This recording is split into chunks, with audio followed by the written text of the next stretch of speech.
Hello everyone, I am नवीन कुमार और एक company है जो कि शेयर ट्रेडिंग का काम करती है। स्टॉक्स को खरीदने बेचने का काम करती है और बाकी जो कमोडिटी होती हैं जैसे गोल्ड वगैरह उनको भी खरीदने और बेचने का कंपनी काम करती है। ये वाली कंपनी जो राइट इश्यू के थ्रू और पैसे उठाना चाह रही है। सो सबसे पहले हम किस तरीके से पैसे उठाना चाह रही है उसकी डिटेल देख लेते हैं, फिर कंपनी के अंदर में इन डेप्थ रिसर्च करने की हम लोग कोशिश करेंगे यहाँ पर। अब यहाँ पे कंपनी के जैसे हम लोग यहाँ पे देख पाएंगे जो लेटेस्ट डेटा आया है उसके अकॉर्डिंग कंपनी ने 13 सितंबर को जिस भी भाई के पास में इस कंपनी के शेयर्स होंगे उसको हर एक शेयर के ऊपर में एक्स्ट्रा एक शेयर कंपनी देगी, और जो एक्स्ट्रा शेयर देगी उसका कंपनी 2 रुपये 20 पैसे के आसपास में आपसे चार्ज करने वाली, 2 रुपये 20 पैसा। आज के दिन जो कंपनी का शेयर प्राइस मार्केट के अंदर में चल रहा है दैट इज 4 रुपया 72 पैसा, और आज के दिन कंपनी का स्टॉक 9% से नीचे आया है। सो काफ़ी अच्छी खासी गिरावट आज कंपनी के शेयर में देखने को मिली है। अब देखते हैं कि कंपनी का फ्यूचर किस तरीके से इन डेप्थ रिसर्च करने की कोशिश करेंगे यहाँ पे। तो अभी सबसे जो पहली चीज़ है कि हम किस तरीके से जो खुलने वाला है कंपनी का राइट इशू, तो यहाँ पे 3 अक्टूबर से 11 अक्टूबर के बीच में कंपनी का राइट इशू खुलने वाला है। और यहाँ पे 3 अक्टूबर से 4 अक्टूबर मतलब 2 दिन के अंदर अंदर आपको अगर शेयर्स पसंद नहीं आ रहे हैं इस कंपनी के जो एक्स्ट्रा शेयर्स मिल रहे हैं, अगर वो आपको एक्स्ट्रा शेयर्स नहीं चाहिए तो आपको 2 दिन का वक्त मिलेगा यहाँ पे उनको बेच देने का मार्केट में। तो यहाँ पर एक काफ़ी हड़बड़ाहट में कंपनी आई राइट इशू लेके आ रही है। सो यूजुअली जब कंपनियाँ काफ़ी ऐसे फ्रीक्वेंट या फिर बहुत जल्दीबाजी में राइट इशू लेके आती हैं, इनको पैसों की बहुत ज़्यादा ज़रूरत होती है, वो जल्दी जल्दी प्रोसेस को ख़त्म करना चाहती हैं। तो ये भी काफ़ी जल्दबाजी के अंदर में है। तो राइट जो ये ना यहाँ पर रिकॉर्ड डेट 13 सितंबर को है, फिर सीधे ही 3 अक्टूबर से 11 अक्टूबर के बीच में पैसे मांग लेगी, और फिर उसके 20 दिन के बाद में कंपनी का जो लिस्ट है स्टॉक मार्केट में, जो एक्स्ट्रा शेयर्स कंपनी जारी करी वो स्टॉक मार्केट में लिस्ट हो जाएंगे। अब यहाँ पे ध्यान रखिएगा कि जब कंपनी की 13 सितंबर जो अभी आने वाली है 3 दिन बाद में, तो 13 सितंबर को कंपनी का जो शेयर प्राइस 12 सितंबर को जहाँ पे भी शेयर प्राइस होगा, तो 13 सितंबर जैसे ही आएगी तो सुबह आपको शेयर प्राइस थोड़ा सा सस्ते में देखने को मिलेगा, डाउनवर्ड देखने को मिलेगा। तो वो एक्चुअली डाउनवर्ड नहीं होता, उसको हम शिफ्टिंग बोलते हैं। Due to this right issue thing वो शिफ्ट हो जाता है स्टॉक प्राइस थोड़ा सा, because number of shares market में बढ़ जाते हैं, नंबर ऑफ मार्केट में शेयर्स बढ़ जाते हैं, और तो जो प्राइस होता है वो उसी हिसाब से नीचे शिफ्ट हो जाता है। उसकी हमने पूरी कैलकुलेशन जो है राइट इशू क्या होता है उसकी पूरी कैलकुलेशन और किस तरीके से उसमें मौका मिलता है राइट इशू में इन्वेस्टमेंट करने का, उसके बारे में एक अलग से वीडियो बनाया हुआ है। उस वीडियो का लिंक जो है डिस्क्रिप्शन के अंदर में दिया हुआ है, do check that out. Next अब देख लेते हैं कि कंपनी अब किस तरीके से काम कर रही है मार्केट के अंदर में आज के दिन। तो 105 करोड़ रुपए की आज के दिन पूरी कंपनी की वैल्यू है इसकी, तिलक वेंचर्स की। अब ध्यान दीजिएगा कि कंपनी अभी फर्स्ट टाइम इस सेगमेंट के अंदर में नहीं है, ये पहले दूसरे सेगमेंट्स के अंदर में ये कंपनी काम कर चुकी है। जैसे कि कंपनी अपने बारे में अब इसकी जो वेबसाइट है, वेबसाइट के ऊपर में इंफॉर्मेशन दे रखी है। जैसे इसने पहले ट्रेवल एंड एजेंट का काम चालू कर दिया था, सिटी ट्रेवल एंड एजेंट्स का, राइट। उसके बाद में कंपनी ने जो दूसरे काम है ट्रेवलिंग एजेंसी का काम छोड़ के फिर इस बिज़नेस के अंदर में आई कंपनी कि हम लोन पे पैसा देने का काम चालू करेंगे। उसके बाद में अब जो है कंपनी ये जो ट्रेडिंग का, शेयर बाज़ार में ट्रेडिंग का काम भी कंपनी करती है, और जो कमोडिटी का काम है वो तो थोड़ा बहुत करती है। सो बेसिकली कंपनी जहाँ हर जगह हाथ मार रही है कहीं ना कहीं काम चल जाए।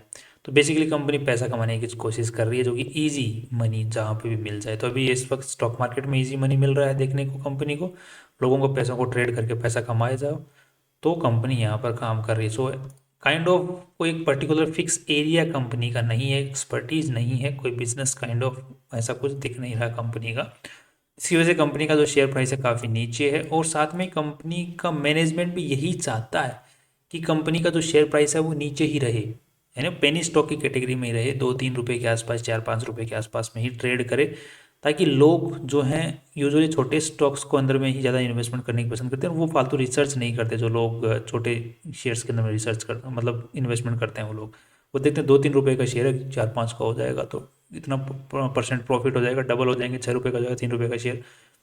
तो इस टाइप के जो लोग होते हैं वो इस कंपनी टाइप की कंपनियों में इन्वेस्ट करते हैं, और मैनेजमेंट को भी ये चीज़ पता है, तो वो भी चाह रहा है कि शेयर प्राइस नीचे ही रहे, और हम जो उनके पैसे हैं उनके पैसों से स्टॉक मार्केट में ट्रेडिंग करते रहें, पैसा कमाते रहें, राइट। कंपनी कोई डिविडेंड यहाँ पर देती नहीं है आज के दिन। और अब कंपनी का अगर हम थोड़ा सा नीचे चलते हैं तो कंपनी का जो चार्ट है वो काफ़ी ऊपर से नीचे की तरफ में आया हुआ है। 2021 में कंपनी के चार्ट ने 36 रुपये का स्टॉक हाई मारा था, आज 4 रुपये का चल रहा है। दैट इज़ अराउंड 85% के आसपास में ऑलरेडी डाउन जा चुका है।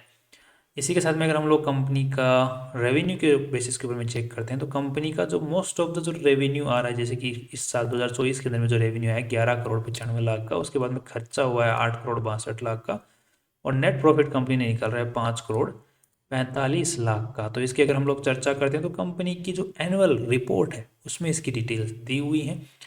तो उसकी अगर हम लोग चर्चा करते हैं एनुअल रिपोर्ट में किस तरीके से कंपनी ने पैसा कमाया है, तो यहाँ पर एक सेकेंड हम लोग उस डेटा को निकाल लेते हैं एक बार। तो ये रहा उसका डेटा। तो यहाँ पे देखने को मिल रहा है कि कंपनी जो 1 सेकेंड, ये रहा। तो कंपनी का जो मेनली जो रेवेन्यू आया है वो सेल ऑफ गोल्ड, गोल्ड बेचने से है। जैसे कमोडिटी के अंदर में ट्रेडिंग का काम करती है, तो खरीदना, गोल्ड को खरीदना और फिर बेचना, तो गोल्ड से कंपनी का 2 करोड़ रुपए के आसपास में आया है। फिर यहाँ पे एक्सपोर्ट ऑफ कमोडिटी, ये जो high seas sale of commodities, ये भी कोई कमोडिटी जो कंपनी ने बेची है 4 करोड़ रुपए की। और यहाँ पे profit and loss, futures and options में ट्रेडिंग करके कंपनी ने 5 करोड़ रुपया कमाया है। ये वो 1% कैटेगरी के लोग हैं। तो 5 करोड़ रुपया वहाँ से कमाया, तो टोटल कंपनी ने कमाई की है 12 करोड़ रुपए की इस साल, जिसमें से कंपनी का जो खर्चा हुआ है वो कितना हुआ है, तो यहाँ पर उसकी भी यहाँ पे इंफॉर्मेशन दी हुई है। परचेज ऑफ कमोडिटी, जो कंपनी ने गोल्ड वगैरह खरीदा है, तो वो दूसरी कमोडिटी खरीदी है, गोल्ड खरीदी है, उसमें जो खर्चा हुआ है बस वही खर्चा कंपनी का 8 करोड़ का हुआ है।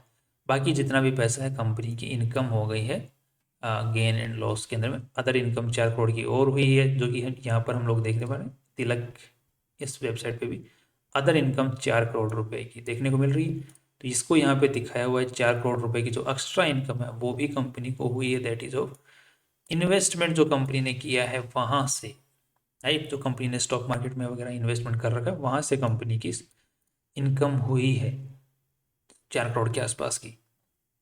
तो टोटल कंपनी का जो सब कुछ बाकी और खर्चे निकालने के बाद में लास्ट में जो नेट प्रॉफिट बच रहा है that is around how much, यहाँ पर लिखा हुआ आ रहा है earnings per share, that is 5, where is the profit, okay यहाँ देख लेते हैं। यहाँ देख, ये रहा 5 करोड़ 45 लाख रुपए का नेट प्रॉफिट कंपनी ने निकाला। दैट्स वेरी गुड एक्चुअली, काफ़ी अच्छा नेट प्रॉफिट कंपनी ने निकाला। इसी के साथ में कंपनी का अब इस टाइप का तो कोई मार्केट में है नहीं कि कंपनी का कैश फ्लो रुके, तो कैश फ्लो कंपनी का पॉजिटिव है, दैट इज़ 1 करोड़ 61 लाख रुपया। बट यहाँ पे एक नेगेटिव चीज़ भी कंपनी के अंदर में मुझे देखने को मिली है, उसकी भी चर्चा कर लेते हैं। आज के दिन कंपनी की जो बैलेंस शीट है उसको अगर देखते हैं तो here is the balance sheet, this one. तो यहाँ पे देखने को मिल रहा है कंपनी की बैलेंस शीट की जो साइज है वो 80 करोड़ रुपए की है। छोटी कंपनी है, राइट, तो 80 करोड़ रुपए कंपनी में आज के दिन लगे हुए हैं। और पिछले साल के मुकाबले बैलेंस शीट की जो साइज है वो बड़ी है, क्योंकि कंपनी ने नेट प्रॉफिट कमाया। भाई फ्यूचर एंड ऑप्शन में ट्रेडिंग करके प्रॉफिट कमाना एक बड़ी बात होती है। तो कंपनी ने प्रॉफिट कमाया है, और यहाँ पे वो जो मैक्सिमम जो पैसा कंपनी में लगा हुआ है उसका 66 करोड़ रुपया है। 80 करोड़ में से 66 करोड़ रुपया तो कंपनी ने इन्वेस्टमेंट कर रखे हैं। इन्वेस्टमेंट कहाँ कर रखे हैं, अब हमने बताया था कि स्टॉक मार्केट में कंपनी ट्रेडिंग करती है तो इन्वेस्टमेंट कर रखे हैं दूसरी कंपनियों के अंदर में, शेयर्स खरीद के रखे हुए।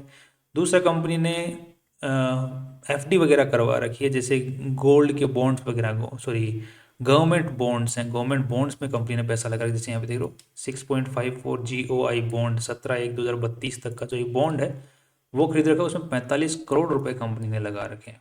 तो मेनली तो कंपनी ने सेफ इन्वेस्टमेंट करके रखा हुआ है। साथ में ही कंपनी ने यहाँ पे zero coupon optional convertible debenture में भी पैसा लगा रखा है 4.5 करोड़ रुपए के आसपास में। और यहाँ पर कुछ अनकोटेड, मतलब एक प्राइवेट लिमिटेड कंपनियां हैं, उनके अंदर में भी कंपनी ने 9.5 करोड़ रुपए लगा रखे हैं। और साथ में ही कंपनी ने यहाँ पे 4 करोड़ रुपए जो है स्टॉक मार्केट की जो कंपनियां हैं उनमें भी लगा रखे हैं। तो अच्छा खासा कंपनी ने एक पोर्टफोलियो बना रखा है सेफ का, यू नो हाई रिस्क का, दोनों सभी का मिला मिलू के। साथ में एक जो मेरे को रिस्की जो लगता है वो एक ये चीज़ लगी है कि इस साल कंपनी ने एक जो एक्सपेंस है वो दिखाया है, जैसे यहाँ पे लोन्स एंड एडवांसेस। तो यहाँ पर लगभग कंपनी ने लोन टू अदर्स देखने को मिल रहा है कि ये 2 करोड़ रुपए के आसपास में कंपनी ने लोन दे रखा था, जो कि पिछले साल 2023 को था 3 करोड़ 70-80 लाख का लोन दे रखा था कंपनी ने पिछले साल तक, लोन टू अदर्स, दूसरे लोगों को लोन।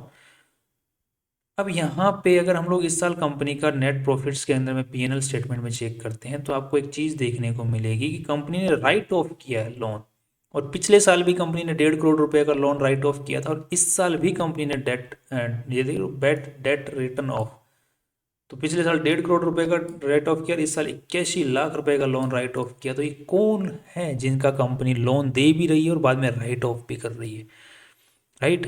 तो ये एक समझने वाली बात है कि कंपनी कुछ ना कुछ तो गड़बड़ी यहाँ पे कर रही है इस पैसे के मामले में, और उसको धीरे धीरे हटा रही है, राइट? पिछले साल किया, फिर इस साल फिर किया। तो ये एक थोड़ा सा एक क्वेश्चन मार्क लगाता है कि किन के लोन राइट ऑफ किए जा रहे हैं। इसके अलावा कंपनी की जो बैलेंस शीट है वो ठीक लग रही है। कंपनी थोड़ा सा हाई रिस्क गेम खेल रही है। जिस तरीके से कंपनी का बिजनेस है, तो कंपनी के पास में कुछ खास बिजनेस है नहीं, तो कंपनी के पास में यही है कि स्टॉक प्राइस के अंदर में लोगों को इंटरेस्टेड रखने का एक ही तरीका है कि कंपनी के शेयर प्राइस को 10 रुपये से कम की लाइन में रखो, ताकि सस्ता लगे। सस्ता लगे तो जो बिना रिसर्च किए कंपनियों को खरीदते हैं वो इसमें इन्वेस्टमेंट करते रहेंगे, और कंपनी का जो शेयर प्राइस है वो नॉर्मली बना रहेगा मार्केट में। और ठीक ठाक अभी तक तो ट्रेडिंग अच्छी चल रही है, और वैसे जो भी इन्वेस्टमेंट कंपनी ने कर रखे हैं वो सेफ इन्वेस्टमेंट ही मैक्सिमम कर रखे हैं। तो आधे से ज़्यादा पैसे तो कंपनी ने सेफ में, गवर्नमेंट बॉन्ड्स में लगा रखे हैं, तो क्या ही होगा उनका। अब कंपनी जो नए पैसे उठाने वाली है उनसे क्या करने वाली है, उनसे भी यही सब करने वाली है। कुछ खास कंपनी ने कोई रीज़न बताया नहीं है। यही ट्रेडिंग, यही पैसा ट्रेडिंग जो गोल्ड की होती है, जो कमोडिटीज़ होती हैं, जो स्टॉक मार्केट में इन्वेस्टमेंट है, यही कंपनी करने वाली है। कुछ खास बिजनेस कंपनी के पास में है नहीं। सो अगर अब बोलते, कोई भाई बोलता है कि मुझे इस कंपनी के शेयर्स हैं मेरे पास में, मुझे क्या करना चाहिए, तो देखो अब तुम्हारे पास सामने मैंने पूरा सिनेरियो रख दिया। अगर मेरे पास में होते तो मैं डेफिनेटली इसको लेके रख लेता, राइट? क्योंकि खास कुछ यहाँ पर कंपनी पैसा कम बस घुमा रही है, पैसा इधर से उधर, राइट? और बस वो लोन वाला जो पार्ट है वो यहाँ पर नेगेटिव नज़र आ रहा है। तो अब आपको डिसीजन लेना है। मैं तो लेके रख देता, बाकी जो छोटी मोटी ट्रेडिंग होती है ना, उसके हिसाब से फिर ऊपर नीचे जब शेयर होता है तो ऊपर जाएगा तो बेच दो, नीचे आता है तो खरीद लो। तो इसमें मैनिपुलेशन कंपनी के स्टॉक प्राइस में होगा, तो उस वक्त प्रॉफिट का फ़ायदा उठा लिया जाएगा। बाकी जिस भाई के पास में शेयर्स नहीं है तो राइट इश्यू के थ्रू सस्ते में मिले तो खरीद लेना, अदरवाइज नहीं मिले तो फिर आपके सामने एनालिसिस, आपको क्या करना है आपको पता है। आपको ज़्यादा बेटर ऑप्शन ज़्यादा पता होगा कि आपने पैसा कमाया, आपका पैसा है, तो आपको कहाँ लगाना है। तो ध्यान रखिएगा, बट किसी भी कंपनी में, इस टाइप की कंपनी में अगर इन्वेस्टमेंट करते हैं तो 2% से ज़्यादा पैसा इन्वेस्ट नहीं करना होता है। इस टाइप की कंपनियों में दो, जितना भी आपके पास में शेयर बाजार में इन्वेस्ट करने के लिए पैसा है उससे ज़्यादा, राइट? बाकी ऊपर जाए तो बेच देना, नीचे आए तो खरीद लेना, और राइट इशू के थ्रू ही सिर्फ राइट इशू वाले शेयर्स भी खरीद के आप लोग ट्रेडिंग कर सकते हैं। दैट्स ऑल कंपनी के बारे में। आई होप आपको इन्फॉर्मेशन पसंद आई होगी, और आपको इन्वेस्टमेंट करना है कि नहीं करना है वो अपने फाइनेंशियल एडवाइजर से पूछ के और रिसर्च करके ही डिसीजन लें, not based on this limited analysis.